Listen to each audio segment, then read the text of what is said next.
Hello दोस्तों, तो स्वागत है आप सभी का अपने यूट्यूब चैनल बाला स्टडी में। तो दोस्तों, आज हम लोग इस वीडियो में देखने वाले हैं क्लास 10th के एनसीईआरटी के बिहार बोर्ड के भूगोल के भारत संसाधन उपयोग की जो पार्ट 1 का जल संसाधन का अभ्यास प्रश्न देखने वाले हैं।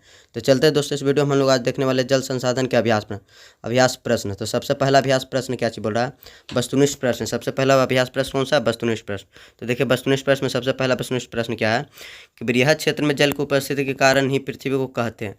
तो देखिए, बृहद क्षेत्र यानी बहुत सारा क्षेत्र में जल की उपस्थिति के कारण पृथ्वी को क्या कहते हैं? तो नीला ग्रह कहते हैं। क्या कहते हैं? नीला ग्रह। तो देखिए, पहला आंसर हो जाएगा ख। दूसरा आंसर देखिए क्या बोला कि कुल जल की कितना प्रतिशत भाग महासागरों में निहित है? तो देखिए, इसका उत्तर हो जाएगा कुल जल का 96.6% भाग महासागरों में निहित है। अगला देखिए, तीसरा नंबर क्वेश्चन क्या बोला कि देश के बांधों को किसने भारत का मंदिर कहा था? तो देखिए, इसका उत्तर हो जाएगा देश के बांधों को भारत का मंदिर पंडित जवाहरलाल नेहरू ने कहा था। किसने कहा था? पंडित नेहरू। तो देखिए, तीसरा हो जाएगा ग। चौथा देखिए क्या बोला कि प्राणियों के शरीर में कितना प्रतिशत जल की मात्रा निहित होती है? तो देखिए, इसका उत्तर हो जाएगा ग। प्राणियों के शरीर में 65% जल की मात्रा निहित रहती है। कितना प्रतिशत? 65%। तो चौथा हो जाएगा ग।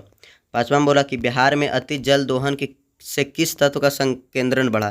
तो देखिए, इसका हो जाएगा उत्तर आपका आर्सेनिक हो जाएगा। अच्छा हो जाएगा आर्सेनिक, यानी बिहार में अति जल दोहन से आर्सेनिक तत्व का संकेंद्रण क्या होता है? बढ़ता है। तो दोस्तों, आपका वस्तुनिष्ठ प्रश्न खत्म हो गया। अब आगे हम लोग देखने वाले लघु उत्तरीय प्रश्न।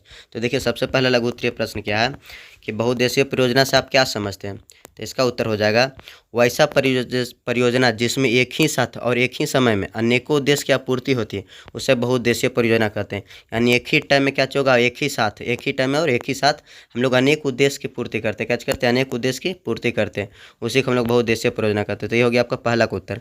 दूसरा नंबर क्वेश्चन क्या बोल रहा है कि जल संसाधन के क्या उपयोग है? तो इसका उत्तर हो जाएगा जल एक महत्वपूर्ण संसाधन क्योंकि इसकी उपयोगिता जीवन के विभिन्न क्षेत्र जैसे पेयजल, कृषि कार्य एवं दैनिक क्रियाकलाप आदि में किया जाता है। यानी देखिए, जल के क्या चीज़ उपयोग है? तो देखिए, जल का उपयोग पहले पेयजल में उपयोग करते हैं, कृषि कार्य में करते हैं और दैनिक क्रियाकलाप में करते हैं। तो ये देखिए, जल का उपयोगिता हो गया। तो ये हो गया आपका दूसरा नंबर क्वेश्चन का उत्तर।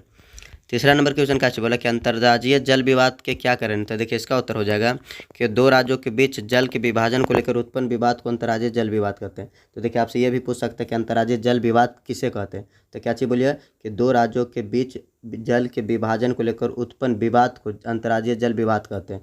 देखिए, अपनी आवश्यकता को पूर्ति हेतु अधिकाधिक जल प्राप्त करना अर्थात जल का बंटवारा ही विवाद का मुख्य कारण। तो देखिए, अंतर्राज्यीय जल का विवाद का मुख्य कारण क्या चाहिए?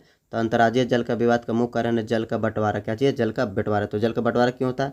तो देखिए, अपनी आवश्यकता को पूर्ति करने के लिए लोग क्या करते हैं? जितना होता है यानी अधिक से अधिक जल के उन लोग क्या करता है? प्राप्त करना चाहता है। तो यही चलते क्या होता है? अधिक से अधिक जल प्राप्त करना चाहता है, उसके चलते क्या होगा? जल का बंटवारा हो। वही जल का बंटवारा ही क्या कहलाता है? जल विवाद का मुख्य कारण कहलाता है। ठीक। बोला कि भारत में कर्नाटक एवं तमिलनाडु के बीच कावेरी नदी के जल बंटवारे का विवाद काफ़ी पुराना है। यानी भारत में देखिए, दो राज्य कर्नाटक एवं तमिलनाडु, यहाँ पे क्या चाहिए? कावेरी नदी के जल का बंटवारा काफ़ी पुराना। तो ये आपका तीसरा नंबर क्वेश्चन का उत्तर। चौथा नंबर क्वेश्चन क्या बोल रहा है कि जल संकट क्या है? तो इसका देखिए उत्तर हो जाएगा प्रत्येक व्यक्ति को प्रतिदिन 1000 घन मीटर जल की आवश्यकता होती है। इससे कम जल की उपलब्धता जल संकट कहलाता है। यानी देखिए, एक व्यक्ति है ना जो पर डे उसको 1000 घन मीटर जल की आवश्यकता है। यानी उसको देखिए, सुबह से लेकर एकदम रात सोने तक ले उसको 1000 घन मीटर की क्या चाहिए? पानी की आवश्यकता होती है। अगर इससे कम पानी अगर मिलने लगे तो समझ जाए कि जल की संकट हो रहा है।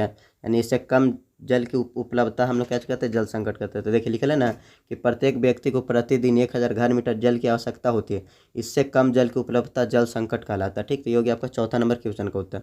पांचवा नंबर क्वेश्चन क्या बोला है कि भारत के नदी प्रदूषण के कारणों का वर्णन करें? तो इसका उत्तर हो जाएगा भारत के नदियों के प्रदूषण के निम्नलिखित कारण। देखिए, पहला कारण क्या चाहिए कि नदियों में अवशिष्ट पदार्थ बहाने से, यानी पहला देखिए क्या चाहिए कि नदी प्रदूषित कैसे होता है? तो देखिए, पहला का चाहिए कारण है कि नदी में अपशिष्ट पदार्थ बहाने से नदी प्रदूषित होता है। दूसरा देखिए क्या चाहिए कि औद्योगिक क्षेत्र से निकालने वाले अवशिष्ट से, यानी देखिए दूसरा कारण क्या चाहिए कि जो कल कारखाना है ना या जो कंपनी है उससे जितना भी गंदा पदार्थ निकलता है तो वो सब कहाँ? नदी में मिला देता है। तो इसलिए क्या होता है कि नदी वाला पानी जो काचे हो जाता है प्रदूषित हो जाता है। तीसरा का चाहिए कि शवों को नदी में प्रवाहित करने से, यानी देखिए जो शव होता है ना यानी लाश जिसको बोलते हैं, तो लाश को हम लोग क्या करते हैं? नदी में बिक देते हैं, नदी में फेंक देते हैं ना। तो नदी में फेंक देने से क्या होता है कि नदी का पानी प्रदूषित हो जाता है। तीसरा कारण ही हो गया।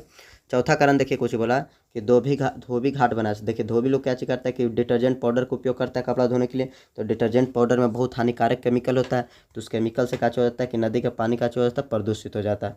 पाँचवा देखिए कारण को चाहिए कि नदी में जानवरों को धोने से। देखिए, नदी में जानवर को धोने जाते हैं तो क्या होता है कि जानवर है जो क्या अपना मल मूत्र सब नदी में त्याग देता है। जिससे क्या होता है कि नदी का पानी प्रदूषित हो जाता है। तो ये देखिए लघुत्तरीय का 5वां नंबर क्वेश्चन का उत्तर हो गया। तो दोस्तों लघुत्तरीय में 5 ही क्वेश्चन था।